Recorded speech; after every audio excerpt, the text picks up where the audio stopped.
बीमारियां हैं उनके बारे में हमने डिस्कशन करी। और उसमें जो स्पीकर्स, हमारी जो फैकल्टी आई थी वो डिफरेंट पार्ट से आई थी, दिल्ली से, कलकत्ता से, डिफरेंट पार्ट ऑफ इंडिया से आए थे। और उस पर काफ़ी टॉपिक्स पे डिस्कशन हुई। सबसे पहले तो ये हमने दोबारा इसके बारे में सोचा कि जो हार्ट की बीमारियां इंडिया में बढ़ रही हैं उसकी रोकथाम के लिए हम क्या कर सकते हैं और उसके बारे में हमें क्या स्टेप्स लेने चाहिए, उसके बारे में हमने डिस्कशन भी करी और कुछ कंक्रीट प्रपोजल भी बनाए कि क्या हमें करना चाहिए। और जो बीमारियां हो गई हैं, जिन लोगों को बीमारियां हो गई हैं, उसमें हार्ट की बीमारियों में दिल की नाड़ियों की बीमारी है या वेल्व्स की बीमारी है, उनका कैसे इलाज कर सकते हैं। आप सब जानते हैं कि दुनिया में प्रोग्रेस होती रहती है, बीमारियों को ट्रीट करने के नए टेक्निक्स आते हैं, दवाइयाँ भी आती हैं, इंटरवेंशंस भी आती हैं, सर्जरी भी आती है। तो ये बड़ा ज़रूरी है कि जो नए टेक्निक आएँ उसके बारे में डिस्कशन भी हो, उसको क्रिटिकली एनालाइज भी किया जाए, और वो जो हमारे यहाँ पे डॉक्टर्स हैं इस रीजन के, उनको भी बताया जाए कि ये नए टेक्निक आए हैं, नई दवाइयाँ आई हैं और इससे कैसे उनके पेशेंट्स को बेनिफिट किया जा सकता है। तो सबसे पहले हमने बात करी दिल की नाड़ियों का इलाज करने में क्या नया है और उसका कैसे हम इलाज कर सकते हैं। तो उसके बारे में आप समझते हैं कि हमारे बुज़ुर्ग लोग भी हो रहे हैं, और जो बुज़ुर्ग होते हैं, सीनियर सिटीजन्स हैं, उनमें जो नाड़ियों में ब्लॉकेड होता है वो काफ़ी कई बार बड़ा कैल्सीफाइड होते हैं, मल्टीपल ब्लॉक्स होते हैं, नाड़ियों में कंप्लीट ब्लॉक होते हैं, डिफ्यूजली डिजीज़ होती हैं। और उनमें से कई ऐसे मरीज़ होते हैं जिनका इलाज आज तक या तो पॉसिबल नहीं था या उसका बड़ा हाई रिस्क था। उनको हम कहते हैं नो ऑप्शन पेशेंट्स, कि दवाइयों से असर नहीं हो रहा है, एंजियोप्लास्टी का रिस्क बहुत ज़्यादा था और बाईपास पॉसिबल नहीं था। तो जो आजकल टेक्निक जिस तरीके से एंजियोप्लास्टी की जाती है उसको हम दो हिस्सों में बांधते हैं। एक हम कहते हैं इमेज गाइडेड एंजियोप्लास्टी होनी चाहिए। उसका मतलब है कि या तो इंट्रावास्कुलर अल्ट्रासाउंड से या ओसीटी से, ऑप्टिकल कोहेरेंस टोमोग्राफी के गाइडेंस में हमें एंजियोप्लास्टी करनी चाहिए, ताकि हमें पता लगे कि हमें किस तरीके से उन नाड़ियों का इलाज करना है और इलाज करने के बाद उसका रिजल्ट बिल्कुल ऑप्टिमम आया। तो एक ये, इसको हम कहते हैं प्रिसीजन एंजियोप्लास्टी। और दूसरा, जो पेशेंट जिनका कमज़ोर हो गया है, हार्ट मसल कमज़ोर हो गया है और उनमें हम अगर एंजियोप्लास्टी करें तो उस बड़ा रिस्क रहेगा, तो उसमें हम कई ऐसे एडिशनल डिवाइसेस यूज़ करते हैं कि वो प्रोसीजर सेफ हो।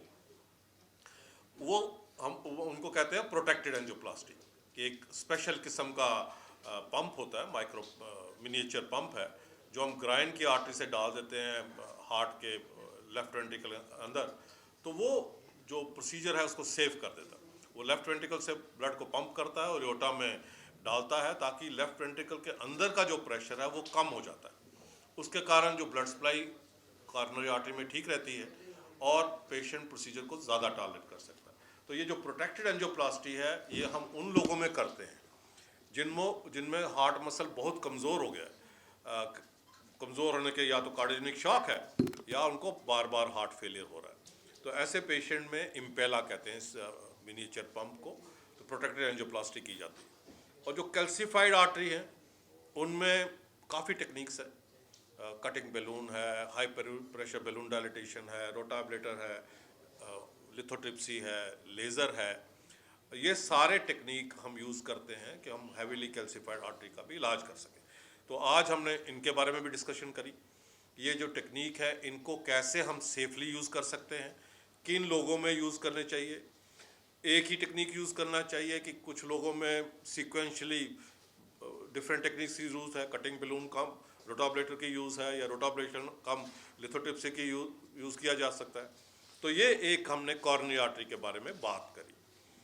दूसरा हमने बात करी कि जो पेशेंट्स हैं जिनको हार्ट फेलियर है, हार्ट फेलियर एक बड़ी दुनिया भर में बहुत बड़ी समस्या है और अनफॉर्चुनेटली हम इसको इतनी गंभीरता से लेते नहीं हैं। बट अगर हम देखेंगे कि हार्ट फेलियर की जो मॉर्टेलिटी है, 5 साल में जो मॉर्टेलिटी होती है वो कई कैंसर से भी ज़्यादा है। तो इसलिए हार्ट फेलियर का इलाज करना बड़ा ज़रूरी है। और ये हार्ट फेलियर बढ़ रहा है। क्यों बढ़ रहा है? क्योंकि हम पेशेंट ज़्यादा देर लाइफ एक्सपेक्टेंसी बढ़ गई है, कई दिल की बीमारियों का इलाज हो रहा है जो आगे जाके कुछ सालों के बाद हार्ट फेलियर प्रोड्यूस करती हैं। तो हार्ट फेलियर का इलाज करने में बड़ी प्रोग्रेस हुई है, दवाइयाँ आ गई हैं जिससे हम सिर्फ हॉस्पिटलाइजेशन नहीं रोकते, क्वालिटी ऑफ लाइफ नहीं बढ़ाते, और तो बढ़ाते ही हैं, उनकी लॉन्जेविटी भी इम्प्रूव करते हैं। तो ये इसके बारे में हमने हार्ट फेलियर के बाद बात की। आज डॉक्टर चोपड़ा जी आपको बताएंगे, अरुण जी बताएंगे कि जो पेस मेकर हम यूज़ करते हैं, डिवाइसेस यूज़ करते हैं हार्ट फेलियर में, उनको कैसे हम ऑप्टिमाइज़ कर सकते हैं। कि जो हार्ट फेलियर डिवाइसेस हैं, CRT-P, CRT-D, conduction system pacing, उनसे हमें रिज़ल्ट बड़े ऑप्टिमम मिले, वो क्या तरीके हम अप्लाई करते हैं। उन्होंने इसके बारे में आज बहुत अच्छा लेक्चर भी दिया और उसमें बड़ी इंटरेस्टिंग डिस्कशन भी हुई और लोगों को ज्ञान भी दिया गया कि कैसे पेस मेकर को ऑप्टिमाइज़ किया जाता है। आप उनसे, वो आपसे बात करेंगे। और आप समझते हैं कि आर्टिफिशियल इंटेलिजेंस सारे फील्ड में आ गई है। हमारी कोई ऐसी लाइफ का कंपोनेंट नहीं है जिसमें आर्टिफिशियल इंटेलिजेंस ने टच नहीं किया। तो अब मेडिकल साइंसेज में भी आर्टिफिशियल इंटेलिजेंस बड़े तरीके से आई है।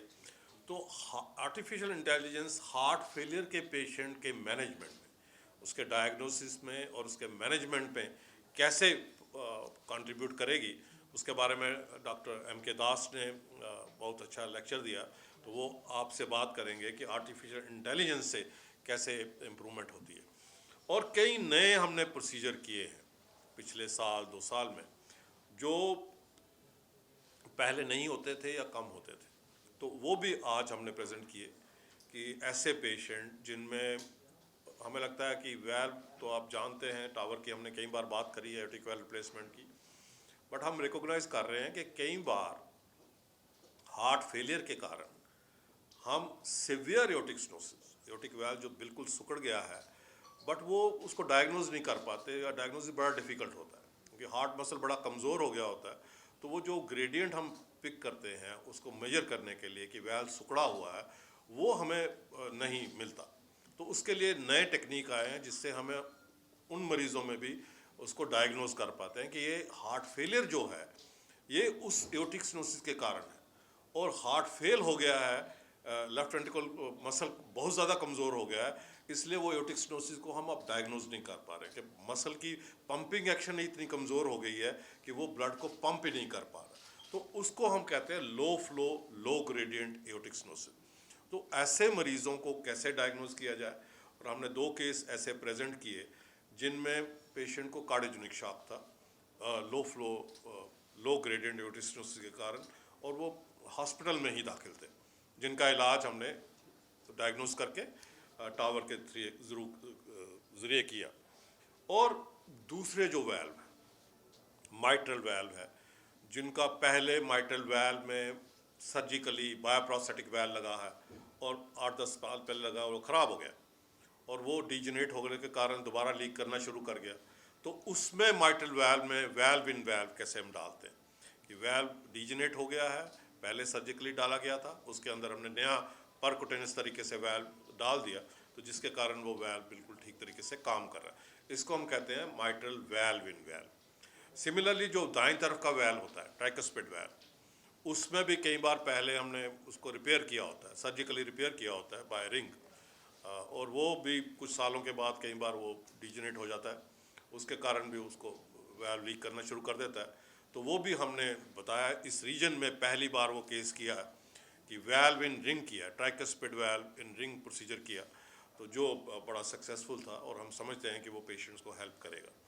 और मैं चाहूँगा कि डॉक्टर अरुण जी पहले आपको बताएं हार्ट फेलियर के बारे में, कैसे पेस मेकर के बेनिफिट होता है और वो कैसे उनको हम ऑप्टिमाइज़ कर सकते हैं। डॉक्टर अरुण।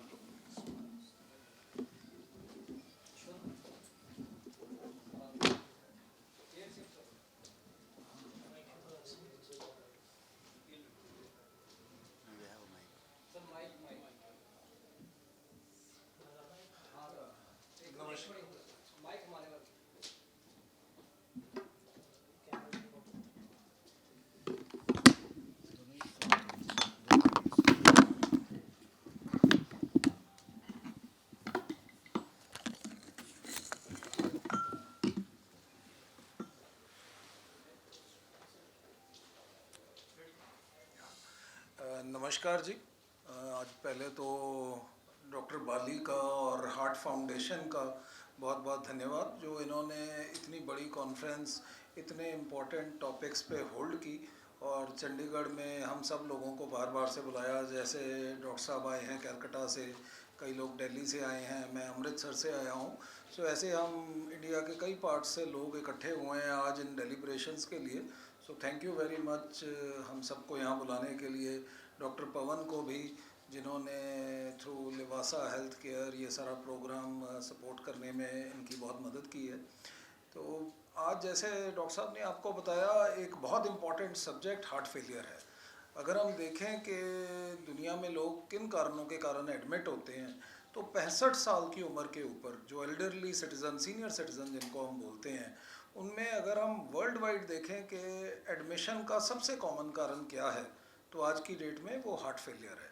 ये सिर्फ इंडिया में ही नहीं, वर्ल्ड वाइड है।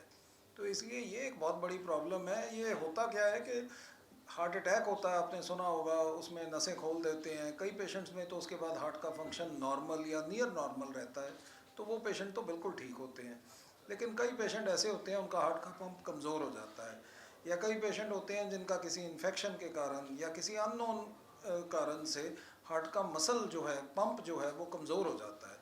तो पेशेंट का सांस फूलना शुरू हो जाता है, हाथों पैरों पे सो जानी शुरू हो जाती है, हार्ट की आउटपुट लो हो जाती है। तो उसके लिए पहले तो बहुत सारी दवाइयाँ हैं, हम काफ़ी देर तो दवाइयाँ ट्राई करते हैं, और बहुत सारे पेशेंट तो दवाइयों से ठीक हो जाते हैं। 80% पेशेंट तो आप लगाओ दवाइयों से ठीक हो जाते हैं। बट कई पेशेंट हैं जो दवाइयों से रिकवर नहीं करते, या इनिशियली रिस्पॉन्ड करते हैं, बाद में फेल कर जाते हैं। तो उन पेशेंट्स में एक बहुत अच्छी स्ट्रेटजी, एक स्पेशल किस्म का पेसमेकर होता है। तो नॉर्मल जो पेसमेकर हम हार्ट ब्लॉक के लिए लगाते हैं, जो धड़कन स्लो होने के लिए लगाते हैं, उसमें एक या दो तारें होती हैं। ये हार्ट फेलियर वाला पेसमेकर स्पेशल होता है, इसमें 3 तारें होती हैं, कई बार 4 भी होती हैं, बट मोस्टली हम 3 तारों वाला पेसमेकर करते हैं। और इसमें साथ में एक शॉक देने की कैपेसिटी भी होती है, डिफिब्रिलेटर भी होता है।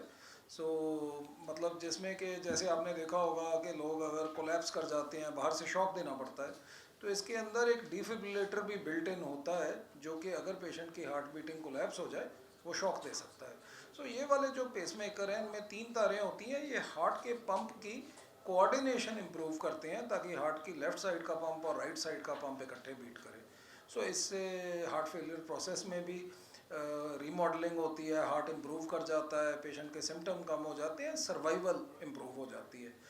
इसमें हमने अभी तक देखा है कि 30-35% लोग रिस्पॉन्ड नहीं करते, मतलब 10 में से 6 या 7 रिस्पॉन्ड करते हैं, 3 नहीं रिस्पॉन्ड करते। तो कई सारी टेक्निक्स, कई सारी चीज़ें आ गई हैं जिनसे कि हम ये रिस्पॉन्स रेट्स बढ़ा के 80% या उससे भी ज़्यादा कर सकते हैं। तो उन प्रोसीजर्स पे आज हमने काफ़ी बात की, एंड आई एम श्योर उससे जो नए लोग, जो फ्रेश डीएम्स हैं, जो अभी ये काम शुरू कर रहे हैं, वो बहुत सारी चीज़ें नई सीख के जाएंगे, और उससे हमारे पेशेंट्स को काफ़ी फ़ायदा होगा। Thank you very much again doctor Bali sir, कि आपने हम सबको यहाँ पे याद किया और हमें मौका दिया ये सारी चीज़ें शेयर करने को। Thank you. Before we go further, मैं डॉक्टर दास को रिक्वेस्ट करूंगा कि वो बात आपको बताएंगे कि आर्टिफिशियल इंटेलिजेंस कैसे हार्ट फेलियर के पेशेंट्स में हमें हेल्प करने जा रही है। Good afternoon. Good afternoon and namaskar.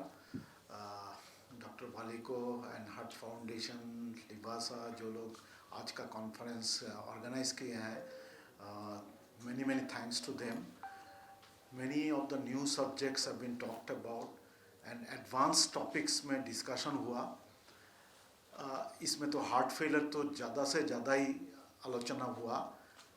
मैं जो टॉपिक को कवर किया उसका नाम है artificial intelligence in heart failure. Actually artificial intelligence नाम सुन के बहुत को कैसा लगने सकता है, लेकिन all of you are using some form of artificial intelligence with the help of your smartphone.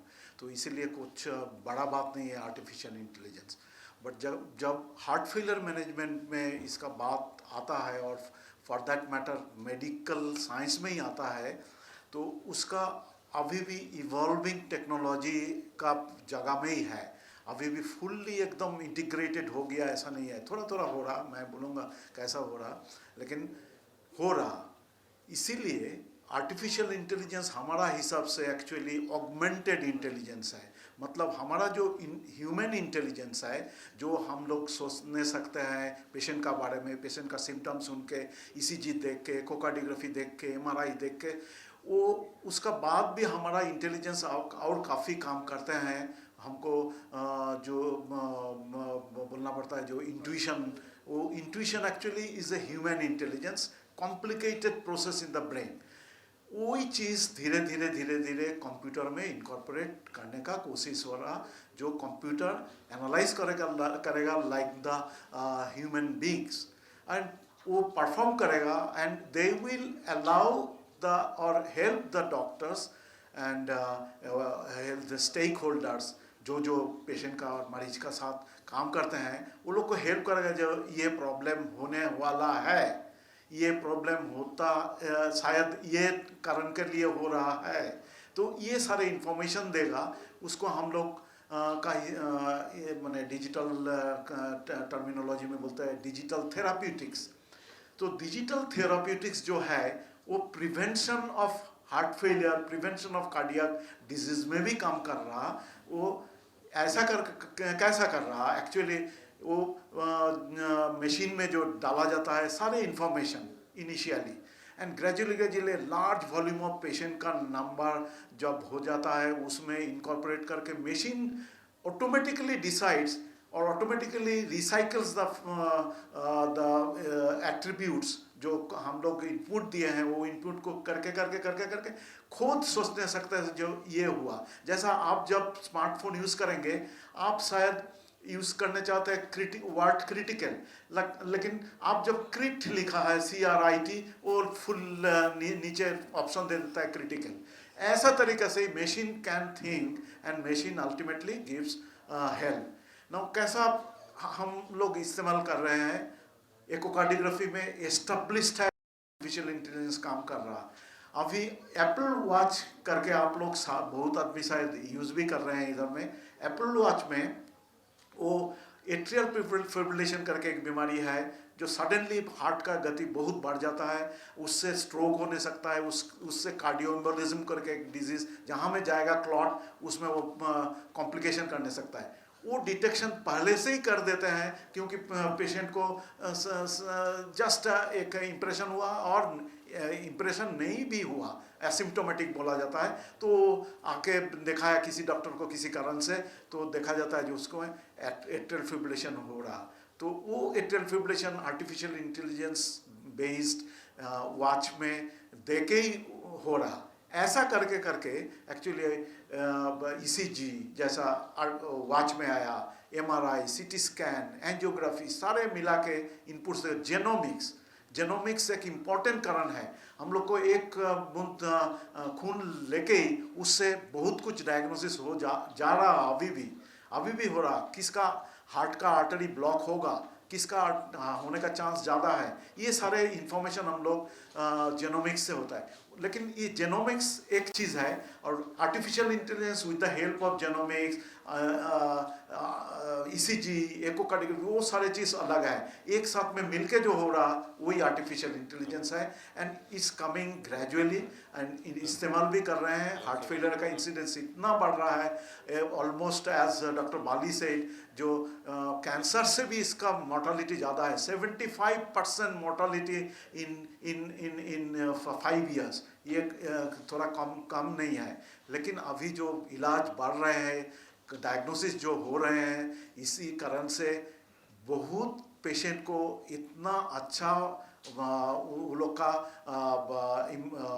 Recovery हो रहा। इस कारण के लिए rehospitalization of heart failure patients कमती हो रहा, और इसी कारण के लिए एक्चुअली हार्ट फेलियर पेशेंट का मोर्टालिटी भी कमती हो रहा। तो इसी कारण के लिए artificial intelligence is going not only to aid the diagnosis, but also is going to help in prevention of the subsequent events। जो होने वाला है वो प्रिवेंशन करेगा, एंड सब्सिक्वेंटली पेशेंट को लॉन्जेविटी बढ़ाएगा।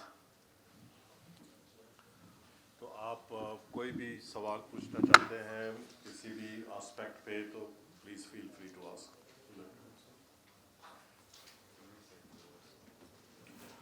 Doctor thank you doctor Bali. I think ये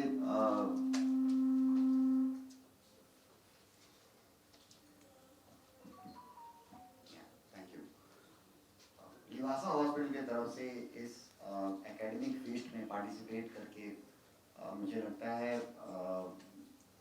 एक खुशहाल अनुभूति हुई। मुझे लगा मैं क्लासरूम में चला गया 15 साल पहले जब मैं पीजीआई में हुआ करता था।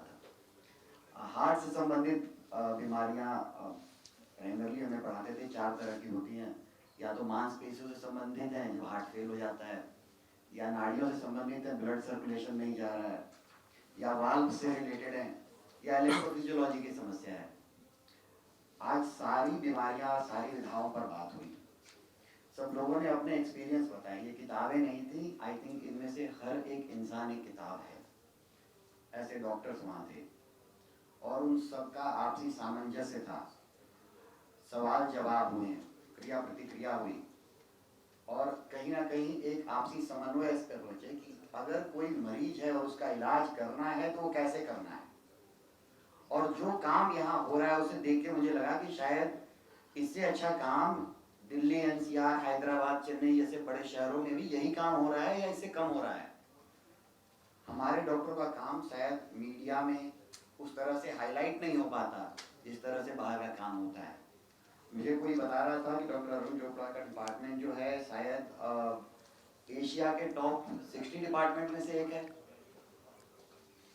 ये समाचार हमें बाहर से पढ़ने को मिलता है। सो आई थिंक जो यहाँ पर काम हो रहा है, जिस तरह की विधाएं उपयोग की जा रही हैं, जिस तरह से साइंस के बारे में डॉक्टर दास ने बताया कि it is augmented intelligence, it is not human intelligence और आर्टिफिशियल इंटेलिजेंस। साइंस और टेक्नोलॉजी का प्रयोग करके किस तरह से मौत के मुंह से जिंदगी को निकाल के लाने का काम हो रहा है। आई थिंक उसके बारे में आप सभी को थोड़ा डिटेल से लिखना चाहिए, बारीकी से समझना चाहिए और उसको आम जनता के सामने उनकी भाषा में समझाना चाहिए कि उन्हें अब इन शहरों से बाहर जाने की आवश्यकता नहीं है। वही सुविधा, वही समस्या का समाधान, वही बीमारी का इलाज मोहाली में है, चंडीगढ़ में है, अमृतसर में है। उन्हें हैदराबाद, बॉम्बे, दिल्ली भागने की आवश्यकता नहीं। लिवासा हॉस्पिटल की तरफ से डॉक्टर बाली और पूरी कार्डियोलॉजी टीम से जुड़ के हमें बहुत अच्छा लगा। हम आगे भी ऐसे कार्यक्रम में पार्टिसिपेट करते रहेंगे। Thank you so much. Thank you. कोई भी सवाल आपको किसी भी एस्पेक्ट से डॉक्टर अरुण से पूछना चाहते हैं, डॉक्टर दास से पूछना चाहते हैं, मेरे से पूछना चाहते हैं, feel free to ask.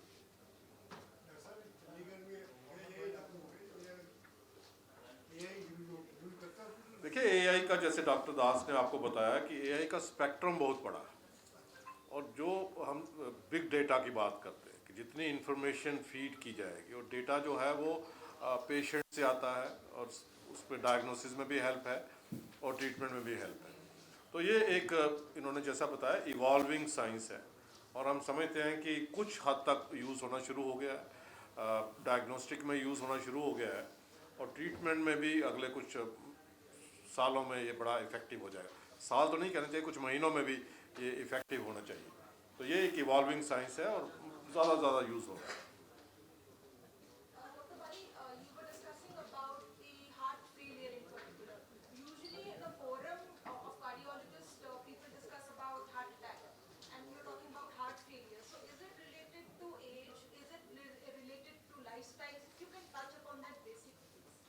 Yeah, I think Arun would tell us more about it. Basically, heart failure, we are talking about low ejection fraction. Pumping action कमज़ोर होगी और वो पंपिंग एक्शन कमज़ोर होने के काफ़ी कारण हैं। एज एक फैक्टर है, डॉक्टर साहब ने आपको बताया कि हार्ट अटैक के कारण भी हो सकता है, तो ये आपको डिटेल में आपको बताते हैं। Thank you sir. ये जैसे कि जी मेंशन किया अभी डॉक्टर साहब ने, सबसे कॉमन कारण तो वैसे हार्ट अटैक ही है। हार्ट अटैक के बाद लेकिन हर आदमी को हार्ट फेलियर नहीं होता। कई ऐसे होते हैं जिनका ठीक टाइम पे इलाज हो जाता है, उनका हार्ट का पंप अच्छा रहता है।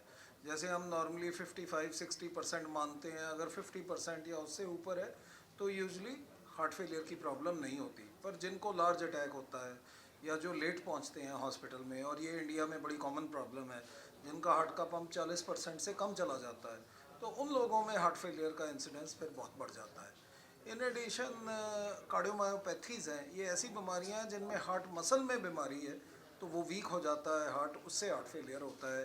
वेल्व की डिजीज़ जैसे डॉक्टर साहब अभी बता रहे थे, एयोटिक वेल्व, वो जो कैल्सिफिकेशन हो जाती है और नैरोइंग आ जाती है, उसमें भी लॉन्ग टर्म में चल के हार्ट फेलियर में चला जाता है पेशेंट, हार्ट का पंप कमज़ोर हो सकता है। सो ऐसी कई बीमारियां हैं। इवन अरिथमियाज जो हार्ट के धड़कन की बीमारियां हैं, अगर हार्ट प्रलॉन्ग्ड ईयर्स के लिए इरेगुलर बीटिंग चलती रहे उसमें भी हार्ट का पंप कमज़ोर हो जाता है। सो ऐसी बहुत सारियां बीमारियां हैं जिनसे ये होता है।